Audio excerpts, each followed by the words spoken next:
This is it, you guys. Happy Monday. We're starting a new book today. I am so excited.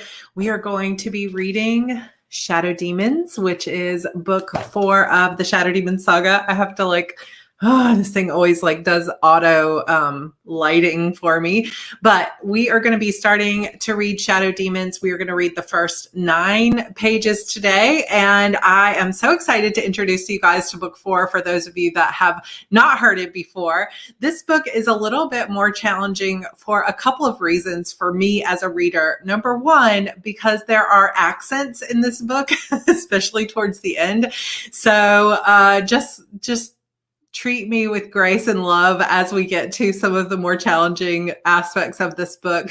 There are also, this is one book where there actually is an inconsistency, and I've never gone back to fix it, but it's probably something that should be fixed. So let me know in the comments what you think about that there's something that when I was writing it, it just didn't occur to me until somebody mentioned it later. And it's never been fixed, but it's an inconsistency in some of the journals that Harper finds and she's reading. And it's like, should I go back and fix that? I kind of feel like I should when you understand an error that you made. But it's so hard to go back and do it. It won't necessarily it's not something that changes the storyline, but it's just something that's like, oh, it should really be this other way. So I think I probably will go back and change it even before we read it. So we'll see kind of how that goes. But thank you guys so much for the compliments about the spring pink.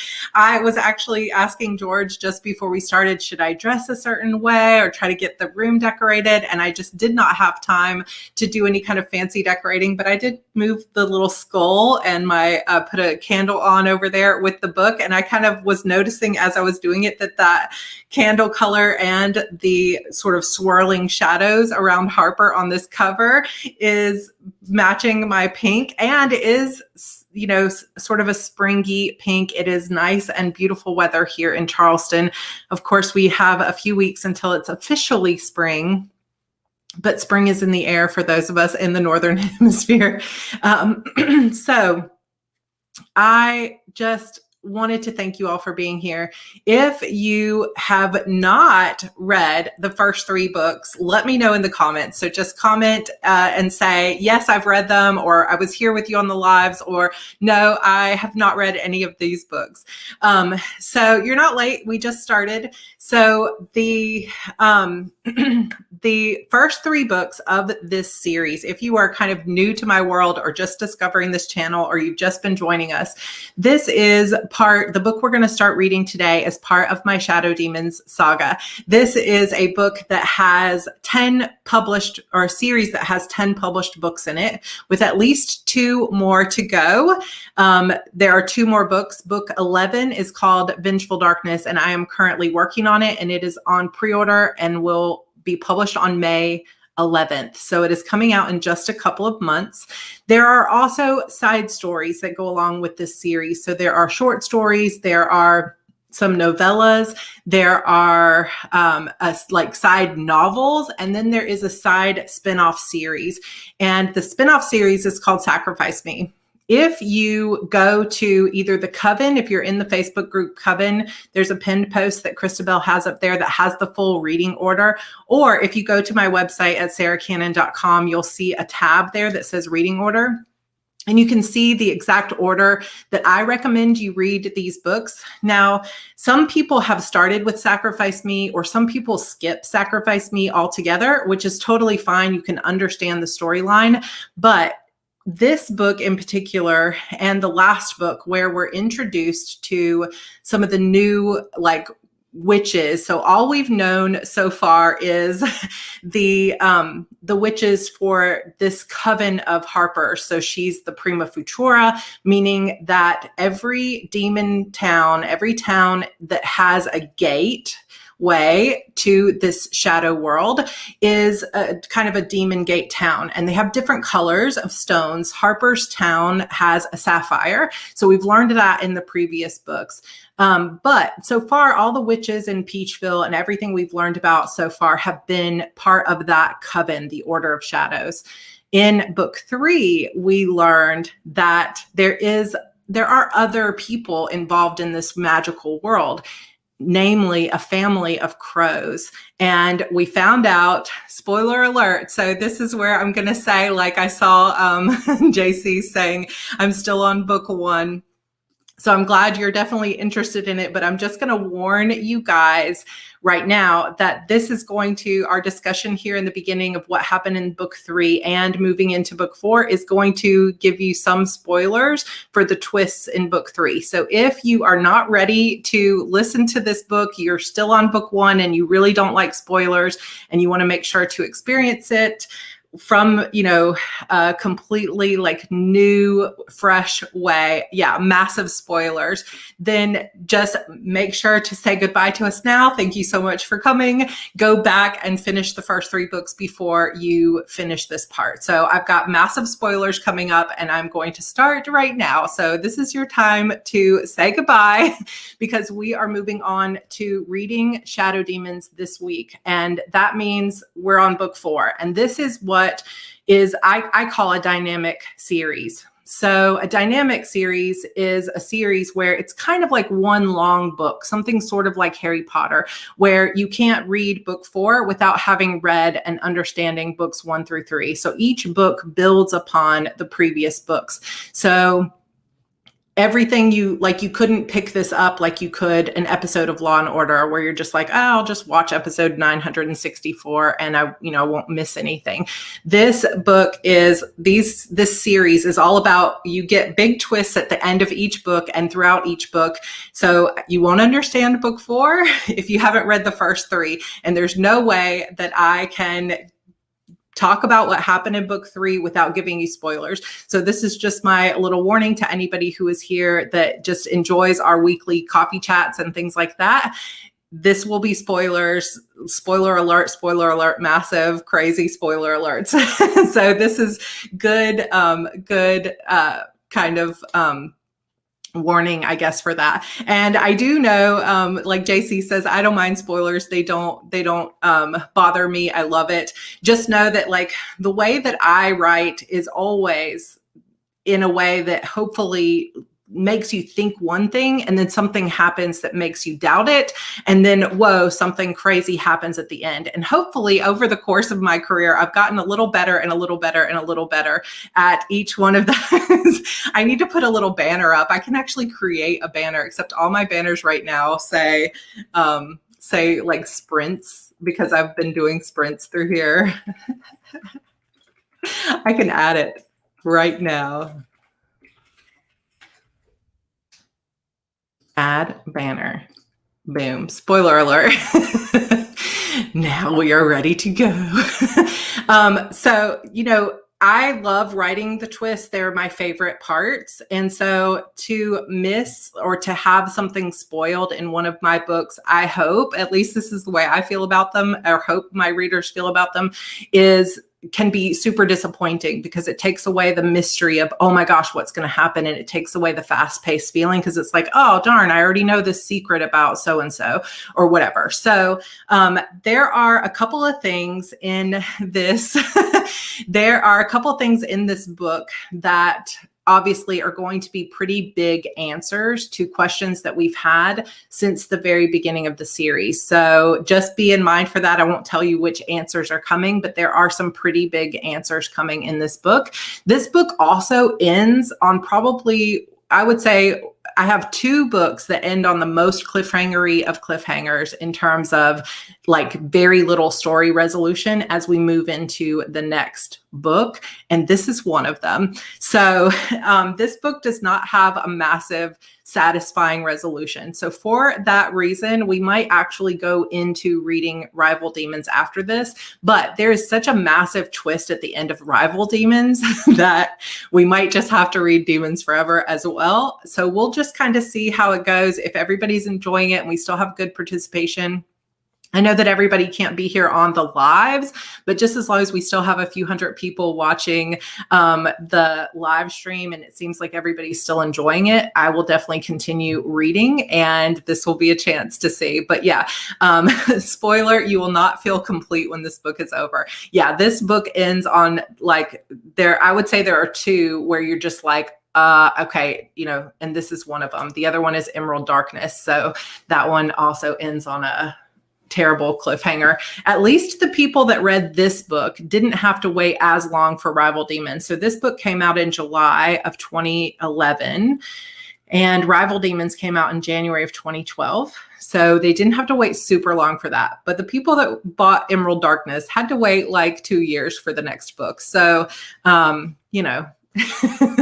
it's been a bit. Hi, Jennifer. Welcome. So I'm glad that you're back as well. I'm going to just say this one more time, even though it's big on the screen, that we are reading currently. We're about to start literally in the next minute. We're about to start talking about what happened in the last book, and we're going to be reading book 4 of the Shadow Demons Saga. So if you have not read up to this point in the series, you are going to get massive spoilers. So just be forewarned and don't be disappointed, or feel free to say goodbye for now and go back while you're here and watch Beautiful Inner and Bitter Demons. Like I've said before, those are here available to listen to on YouTube. They're also free on Wattpad, or you can just download the ebook of the first 3 books in the Beautiful Demons box set and read them that way. If you are here watching on replay or wanting to watch just the story to catch up later on in the series, like a year later after this, I always try to put both in the description. I'm going to go back and put it in the description, as well as the first pinned comment down below will have a timestamp of when we actually started the reading. So this like 11, 12 to 15 minutes at the beginning where I'm just talking. If you want to skip that so you can get through the book faster, just click on that number stamp, that timestamp, and it will take you immediately to that part of the book. And that will help you get through it a little bit faster. So in Bitter Demons, which was book 3 of the series, we got to know several things about this world of the Shadow Demons and the Order of Shadows. So first, we find out that Harper, there are all these other gates. So the Order of Shadows does not just contain Peachville. There are many, many different demon gates out there in the world, and each one of them is filled with a training ground of cheerleaders and a group of women that oversee them and recruit them. And each of these different towns is connected to a stone, and Harper Stone is sapphire. We also met some people from the town of Cypress. Their stone is emerald. So you're going to get to know and see more of that, especially as we move into Rival Demons, but there will be a little bit of that in this book as well. But in the previous book, some of those other prima futuras, which means the people that are basically royalty meant to take over the local coven of Order of Shadows, a couple of sisters arrived in town of Peachville, and during the time they were there, Harper and one of the girls took kind of a little game at a party. Again, don't go to Peachville parties, right? Because they can be dangerous. And they switched, her and Caroline switched glamours. So Caroline looked like Harper and Harper looked like Caroline. Well, it just so happened that night, evil group of crow witches who can shapeshift into crows, decided they were going to kidnap Harper. But instead of kidnapping Harper, they accidentally kidnapped Caroline. So this is a big part of the main storyline of the previous book. And what we find out at the very end of the book is that these crow witches have wanted their whole lives to take over the Peachville Coven.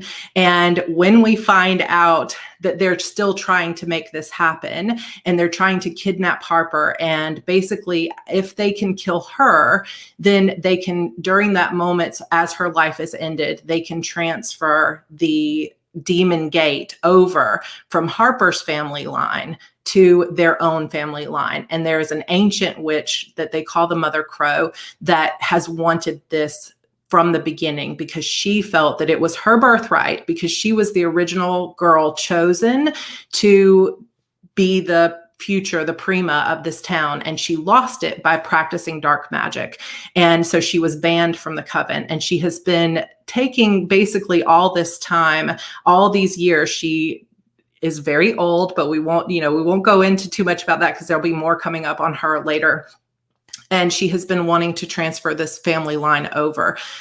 But as she is finally getting her moment with Harper and about to kill her, we find out that Marianne, who is one of the other orphan girls in Harper's little Shadowford home for girls, is actually a spy for the Crows. So she is a Crow witch. She is the daughter of one of the daughters of the Mother Crow, and she stands up against her whole family and helps to save Harper's life. So this is the big climax of book 3, is Marianne arrives at this ritual room that's kind of in the woods outside of Shadowford, and says, I can't watch this. You said you weren't going to hurt her. I cannot let you kill her.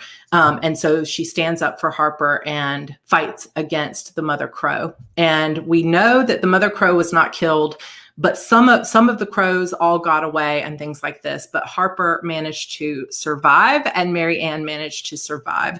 So we know that happened. Another character that we met during book 3 that we will hopefully get to see a little bit more here, that hopefully you guys, well, we definitely see her, but hopefully you guys will be looking forward to seeing her, is a character named Zara. Now, in the way the Order of Shadows works, and again, you'll hear more and you'll learn more about the hierarchy of things, is that you have these local covens. And then you also have these priestesses, like these high priestesses or priestesses that are kind of managing the covens.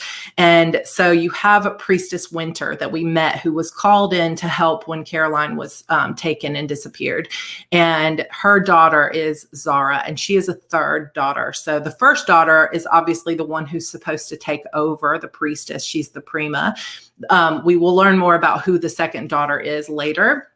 But the third daughter is the one who is supposed to be like kind of a warrior. And that is who Zara is. But she's also very light and sparkly and fun. And she loves to grow things. And she's just super, super fun character. So she, at the end of the book, we find out that because the Peachville Order has done such a bad job of taking in Harper and trying to, train her, that Priestess Winter has decided that Zara will stay on in Peachville to train Harper now, because she just hasn't gotten any good training from the people in Peachville. And if you remember, Harper has been an orphan this whole time, right? She didn't know who she belonged to. She didn't know that she had family. And she was sent here in Peachville because they've had this home for troubled girls, kind of seeking out the magical girls and bringing them into the coven. But Peachville's coven has been without a prima, without a leader, a true leader. And so we know Drake Ashworth, who Harper has kind of had a relationship in the past with, is the son of Lydia Ashworth. And Lydia, is the acting prima, but she's not truly the prima. She doesn't truly have the bloodline for it. But Harper does. So she's eventually going to take over. So that is kind of where we start, is that we've had this battle against the Crow Witches, and Marianne is now kind of familyless and still there at the Peachville house in Shadowford with them. And Zara is now there to train them all. So that is where we are in. That's where we are right now. So we are starting book 4. I'm going to take this banner off so that it doesn't quite look so crazy. But yes, spoiler alerts, because we are starting book 4, Shadow Demons. We are going to read 9 pages today. And here we go. Chapter 1, Vengeance. Windows stared out at us like dead eyes. The houses in the small village were burned and blackened, their roofs collapsing. Beside me, Marianne sank to the ground, her silent sobs sending a dull pain through my chest. I kneeled next to her. "I'm so sorry," I whispered, putting my arm around her shoulders.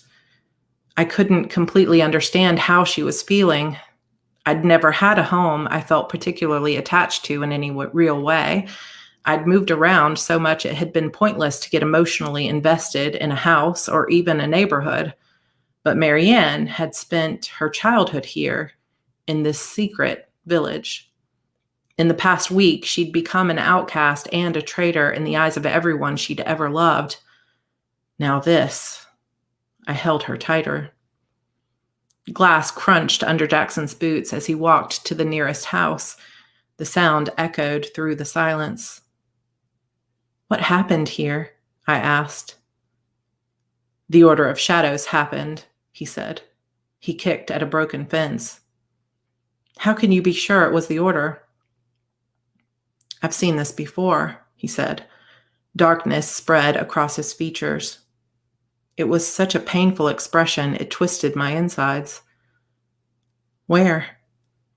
I almost didn't ask. I almost didn't want to know. "It doesn't matter," he said. "All that matters is that they've been here. They probably took anything of value they could find and then torched the place. I doubt we'll even be able to find any of the old spell books." "Why would they do this?" I asked. "What's the point?" Jackson turned around, surveying the area. "Vengeance," he said, his voice calm for such a passionate word. "And to make sure the crows can never come back." Marianne's sobs turned to deep breaths. She lifted her head and wiped the tears from her pale face. "I'm going to look around." Her voice was soft, injured. "Okay," I said. "Do you want me to come with you?" She turned to me, her blue eyes glassy with tears. "No thanks," she said. I watched her walk up through the middle of the village, her steps slow and deliberate. She glanced at the houses on either side of her, then stopped in front of the next to last house on the left side.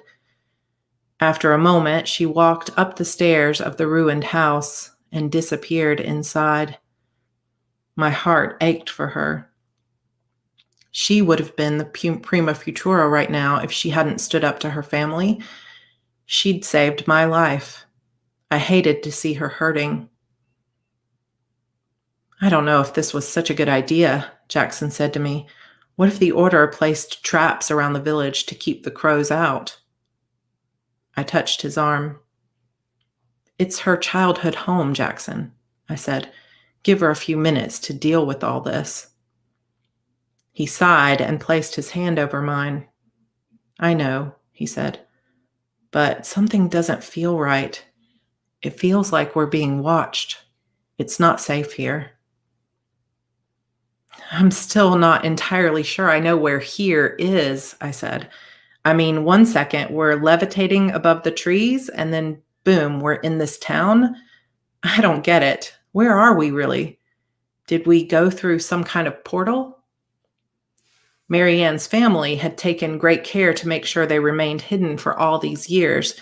Hiding an entire town and a whole community of people couldn't have been easy. "It's an illusion," he said. "A very powerful illusion that probably took decades to perfect and grow." "So you're saying we're still above the trees?" "Exactly," he said.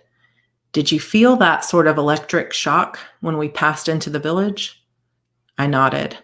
When I thought about it, I realized it had been a slightly more powerful version of the shock I felt every time I passed through the wall in the girls' locker room at school. A magical force field of sorts. The same way the Order kept the training room hidden, the crows were keeping their village hidden all this time. "The old witch and her daughters must have spent years building this place with magic and concealing it from the rest of the town," he said. "There is great power here. Can't you feel it?" I shivered. I could feel it. There was a buzz running just under my feet. It was a particular sort of power. Evil. Definitely full of darkness and greed and jealousy, bitterness.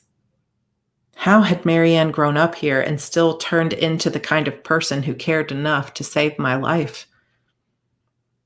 "So why didn't the Order just destroy it?" I asked, "instead of burning the houses?" "I don't know," he said. "Maybe they wanted to set it up as a warning if anyone ever came back. Or, like I said, maybe they're watching this place very carefully. I don't think we should stick around much longer. It's already after 2 in the morning." I had to admit, I kind of agreed with him. This place was getting creepier by the second. Let's see if Marianne knows where they kept their spell books and ritual items, I said. Then we can get the hell out of here. Jackson followed me into the center of the small town. The houses were set up in a circle. In the town center, there was an outdoor pavilion with several rows of stone benches and what might have been an altar in the front. I didn't even want to think about the kinds of things that went on in this town. It all felt very cultish. The witches had been so secluded up here, rarely ever coming into town or having any kind of contact with the outside world. Marianne told us she'd never once left this place until the day they sent her to Shadowford. I couldn't even imagine how hard that must have been for her. She was obviously having a hard time coming to grips with the fact that her old home was in ruins. When we found her, she was standing in the middle of a large open room, her eyes staring straight ahead and her shoulders slumped. "Are you okay?" I asked. She shook her head slowly, not speaking.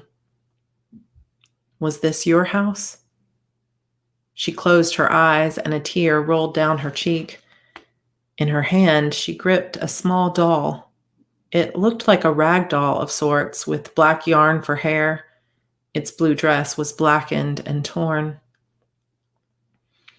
"Marianne, we need to find the room where they kept any important spell books or ritual items that might help us," I said. I hated to bring it up when she was so obviously hurting, but the books were the whole reason we'd come here. The crows had access to forgotten magic, dark magic, books and spells that no one in the Order had even known existed.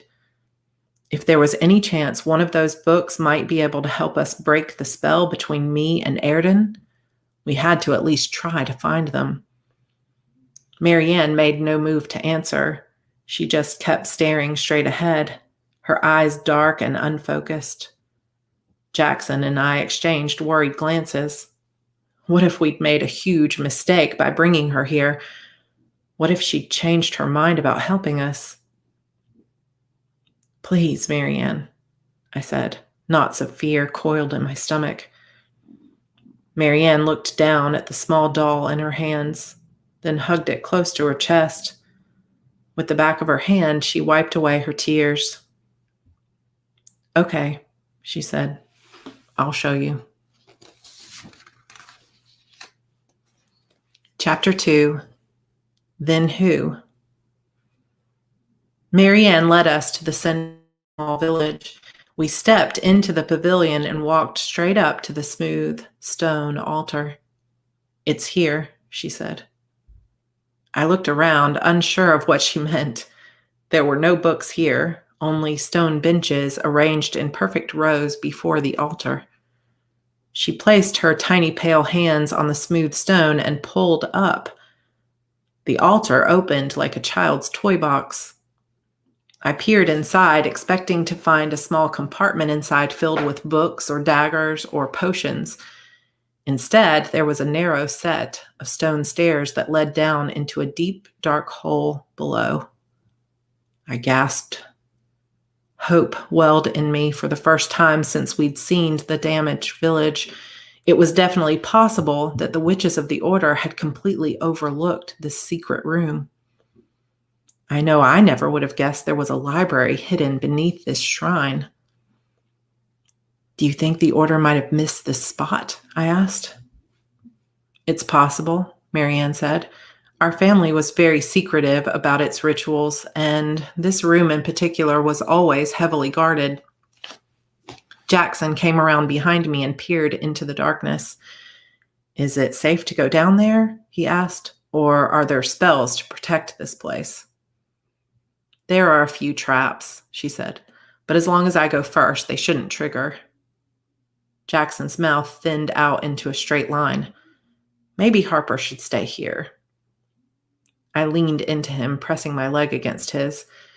Ever since I'd almost died in that ritual, he'd been so protective of me, so worried. "It's going to be okay," I said. "Just this one last thing and we'll get out of here." He ran a hand through his hair and grunted. "Fine, but this is it. he said. We grab any spell books that look important and we get the hell out of here. Deal, I said. I nodded to Marianne. You ready? Her blue eyes were clear and confident. I'm ready. Marianne set her doll on the ground, then pulled herself up over the edge of the altar. She hesitated at the top of the stairs. No light, she warned. It will set off another trap. Wait until we've gotten safely to the bottom of the stairs, and I'll light a candle.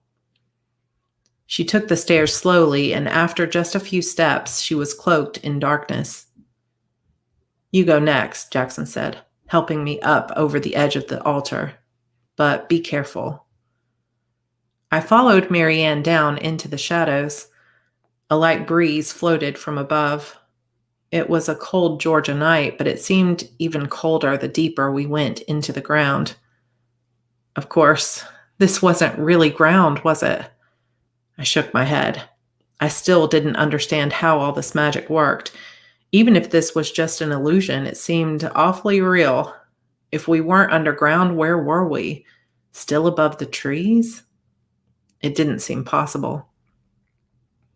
I heard Jackson's footsteps behind me, then soon after a grinding of stone as the top of the altar sealed shut, leaving us in darkness so complete I couldn't see my own hand in front of my face. I wanted to scream, but I somehow stopped myself, remembering that any small thing might set off a trap down here. It felt as though we had been locked inside a tomb. I suddenly worried if we'd been wrong to trust Marianne. Had I done something completely stupid by coming here? Fear gripped my heart and squeezed. I couldn't breathe. What if she'd only brought us here as a sacrifice to get back in good graces with her family? I couldn't face those witches again. I was lucky to have survived it in the first place. Marianne? I croaked out. I couldn't see her in the darkness. Was she still in front of me? Were we alone down here? It's okay, she said. I should have warned you about the door closing. It'll reopen when we're ready to leave. Her voice was so calm. I wanted to trust her, but how many times in my life had I really been able to trust anyone? Any news on that light? I asked, trying to laugh it off. Jackson touched my shoulder. I reached out and gave his hand a squeeze, feeling instantly better, and so very glad that I wasn't here alone. She's very close to the candle, he said. And just how do you know that? I whispered. He paused, his mouth coming close to my ear as he said, I can see in the dark. If there had been more room on the narrow stairway, I would have twirled around and given him the evil eye. You don't think you could have told me about this superpower before I almost peed my pants? He laughed, and the sound echoed through the dark room. Shh! A chill ran up my spine. Laughter felt all wrong in this place. I'm here, Marianne said. She struck a match, and cool red glow lit up the dark space. The room was smaller than I expected. Barely the size of my bedroom at Shadowford. Several wooden bookcases lined the walls. My heart rose. Whoever wrecked this village hadn't touched this room at all. Maybe there was still a chance we could find a way out of this mess. A way to be free. Are we safe to come down and take a look? Jackson asked. Yes, Marianne said, running her finger along the carved picture of a bird on the side of the table. By lighting the candle, I've disabled the traps. Do you know what all these books are? I asked. I came down into the depths of the room and walked along the rows of ancient tomes. Like, which ones hold the really old or forbidden magic? Marianne frowned. I followed her gaze toward a black, shiny bookcase along the far wall. This bookcase was different from all the others.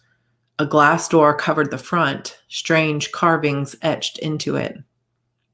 What is it? I asked.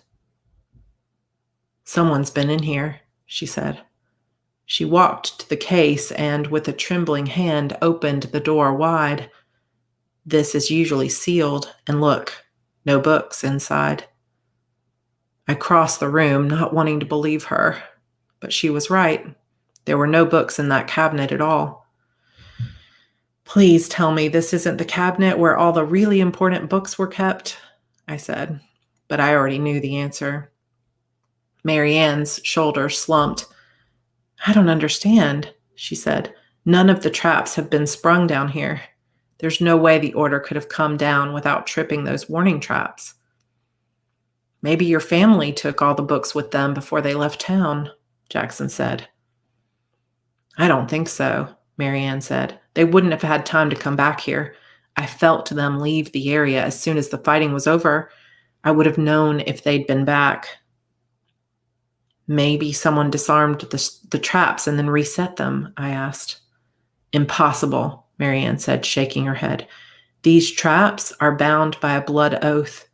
There's no way to disarm them without being either a part of my bloodline or pledging an oath to my family with blood.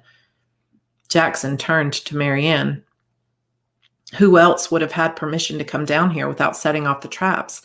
Did your family have someone else they trusted? Anyone you can think of who pledged that kind of oath? Marianne shook her head. I don't think so, she said. But I only knew the things my mother told me. If they had some kind of secret alliance with another group or someone in town, I wouldn't have known about that anyway. My shoulders tensed. In the wrong hands, those books could be extremely dangerous. We already knew they contained spells about black roses and instructions on how to kill the prima and transfer the line to a new family. Who knew what other terrible magic there was inside? Whoever came down here knew exactly what they were looking for, I said. They knew where to find the most valuable books on dark magic.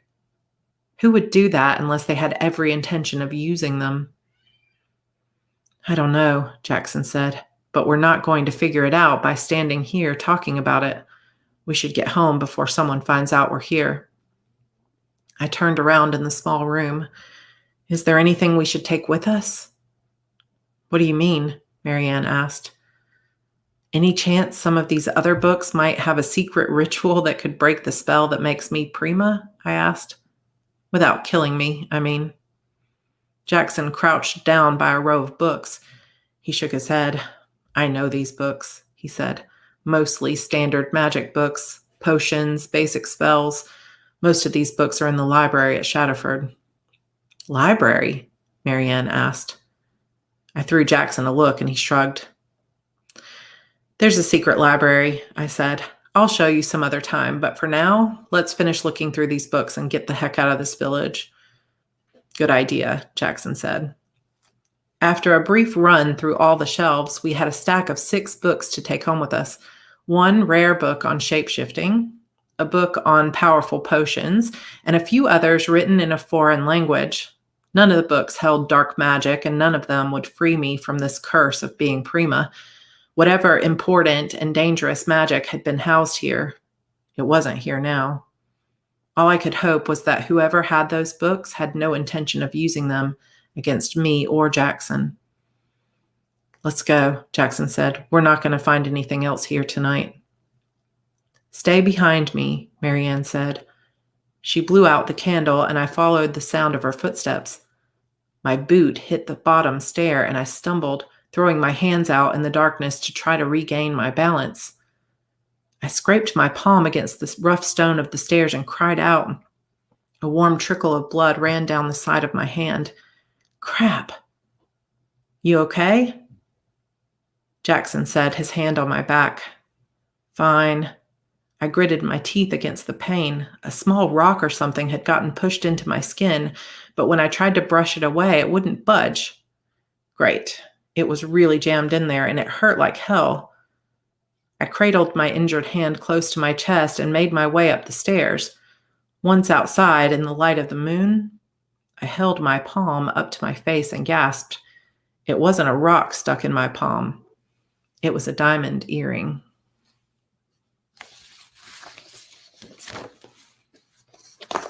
Chapter 3, A Pair That Looked Just Like This. The peroxide fizzed as it hit the tiny wound on my hand. I sucked a breath through my teeth as pain shot through my hand, finally melted away. There was a good amount of blood for such a small hole. I eyed the diamond earring in the soap dish. I wondered if the diamond was real. I wondered who it belonged to. There was nothing special about the earring. It was the type of round diamond earring 100 women in this town probably owned. Heck, Drake Ashworth had even tried to give me a pair that looked just like this on the night of my confirmation. I paused. What if he had given the earrings to his mom after I turned him down? It sounded like the kind of thing Drake would do. Forget her birthday or something and present the diamonds to her as if he were a thoughtful, loving son? Maybe. Or maybe these were cubic zirconia someone had brought at the drugstore down the road. I didn't exactly have a diamond tester in the house with me. Besides, the odds that this was the same diamond earring Drake had tried to give me were low. All I felt sure of in my gut was that whoever had taken those spell books had been wearing this earring. Marianne said no one in her family had even had pierced ears or wore any kind of jewels or diamonds. No, whoever dropped that earring probably also had those books. I wiped the peroxide off my hand with a towel and slapped on a Band-Aid. This wasn't a mystery I was going to solve at 5 a.m. I had to be up for school in just a few hours, and tomorrow was going to be a long day. The disappointment of not finding the spell books weighed me down as I took one last look at the orphaned diamond earring. I shut off the light and crawled into my bed, exhausted. Chapter 4, Famous Last Words. It's going to be the party of the year. I opened my eyes and stared at Lark. What party? I was completely exhausted, but that one word sent my heart racing. Another party in this godforsaken town? I mean, did these people not understand that the word party was synonymous with disaster in Peachville? Duh, where have you been? Allison said, rolling her eyes. The Halloween ball is only the biggest event in Peachville every year. No more parties, I said. No way am I going to another party in this town. Lark's mouth dropped open like I'd just said I hated puppies. You can't seriously mean that. She doesn't, Allison said, reaching over me to grab another slice of pizza. We'd come to D'Angelo's for dinner after a long cheerleading practice. All I'd wanted to do was go home and crash, but Lark insisted I come out with them. Now I was seriously regretting the decision. No more parties, I said again, shaking my head. It's like asking for trouble. It's tradition, Harper, Lark said. Every year for the past 100 years, the Peachville Order has thrown a huge Halloween ball for the town. It's the party of the year for the Order of Shadows. You have to come. You guys are acting like it would be the end of the world if Harper stayed home, Brooke said, eyebrows raised. She doesn't want to go, and I don't see why we should force her to do something she doesn't want to do. I think we can handle one night without her. I nearly gagged. Of course, Brooke didn't care if I came to the party. In fact, I was pretty sure Brooke wished I had never come to Peachville in the first place.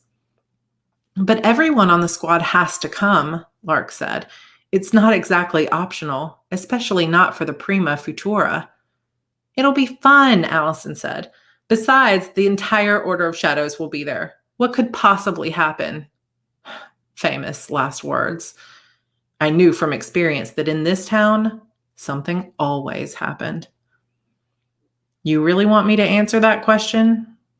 Allison tossed a balled-up napkin at me. Okay, I said, ticking the possibilities off on my fingertips.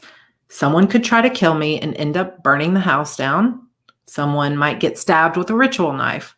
A girl might get abducted and held captive in a ring of black roses. I mean, let's honestly think about how the parties have all turned out so far this year. Everyone grew quiet. They knew I was right. Ever since I'd come to Peachville, the major party-type events had all ended in disaster or death. The Halloween ball is going to be different, Lark said. You'll see.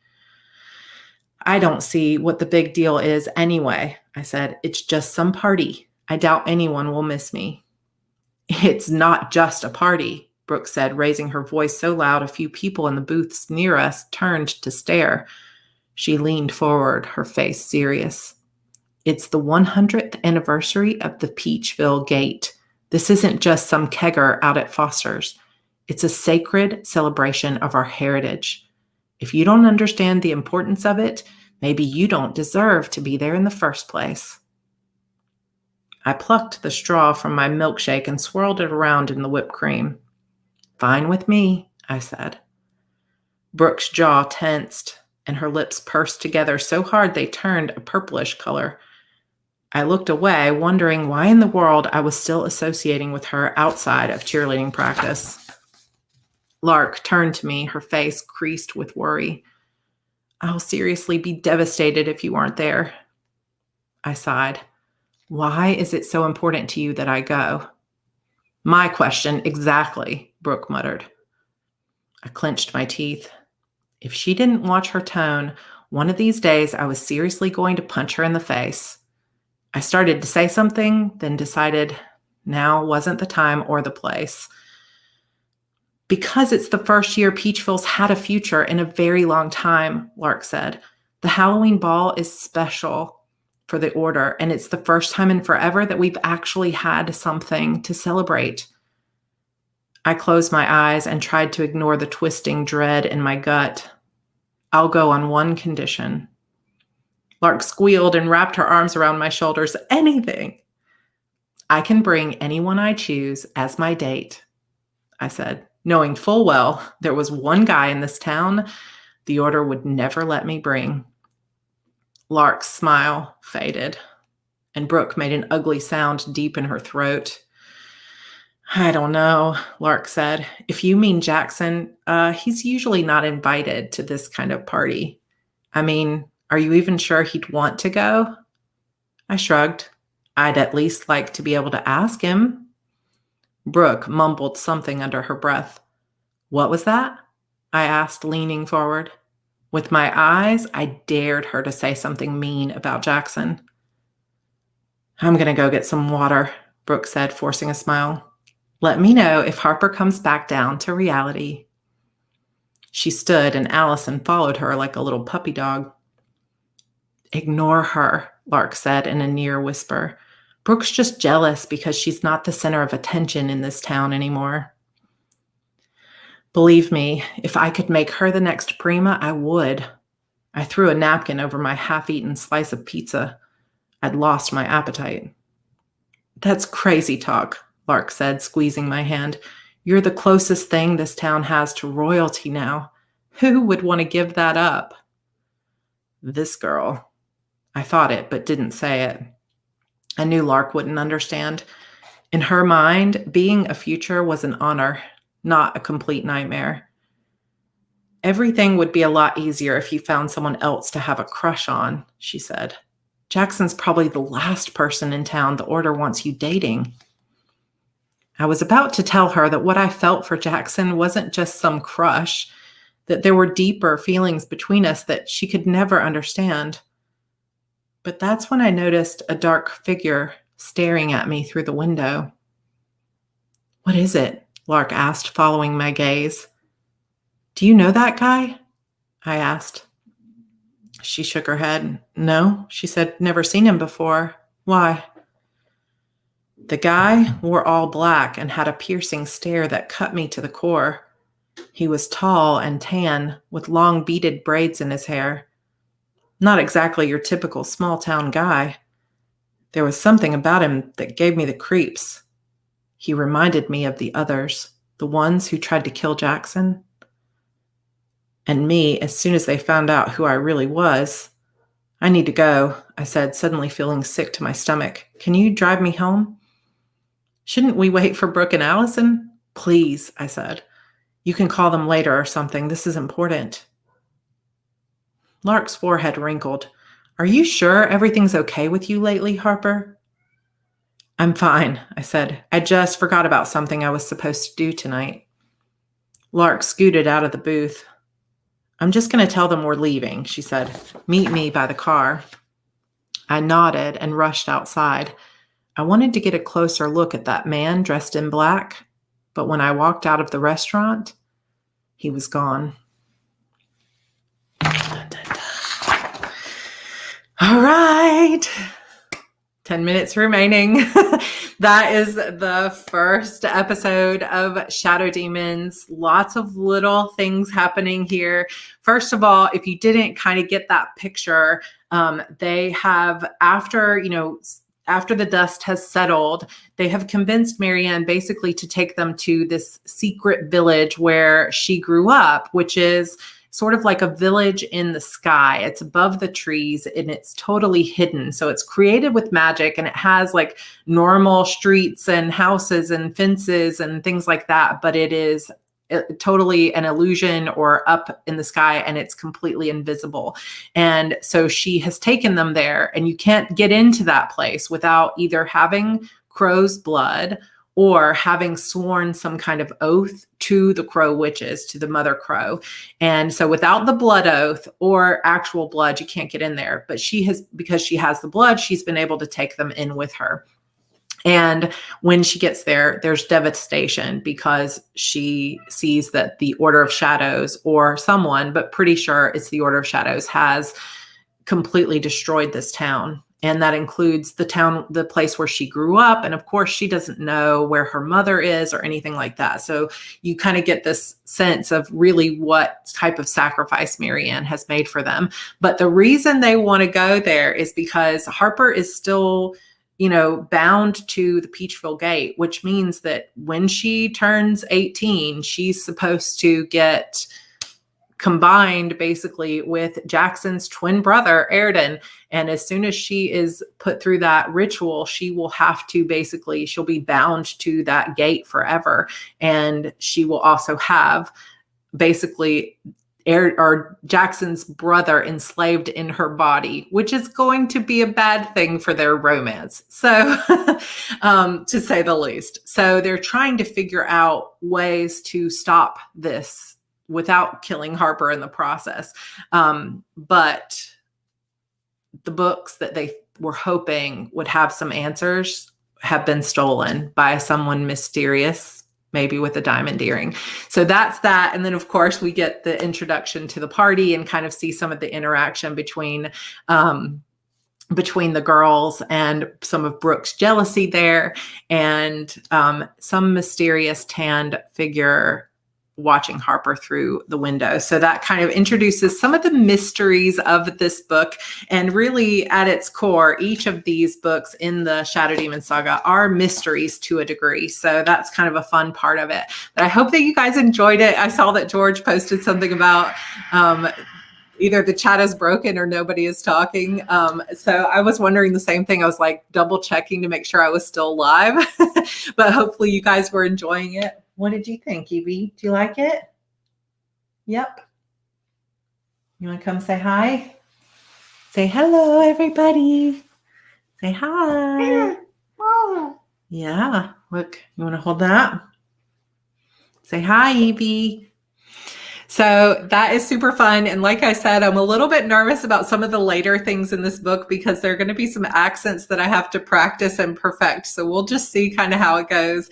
And like I said, there are at least one inconsistency that it might change. So if you have the paperback or you have the book already and you are following along, I saw Cheryl says she was listening and reading along. You might notice a part that has changed a little bit. So on Wednesday, we will move forward with episode 2, which starts with, I think I got my pages mixed up. I can't find the name of the chapter, but another chapter, the next chapter. And nope, don't mess up the order, please. Yes. Let's see how bad of a cliffhanger I'm going to leave you guys on. Oh yeah, this is a good one. So we'll go up through a few more pages on Wednesday, and I'm going to leave you guys on a really good cliffhanger for Wednesday. And then pen, you want to hold the pen? Hold it. Yeah. Here you go. Hold that. Hold that. She wants to draw on these pages, so I'm going to have to read through baby scribbles.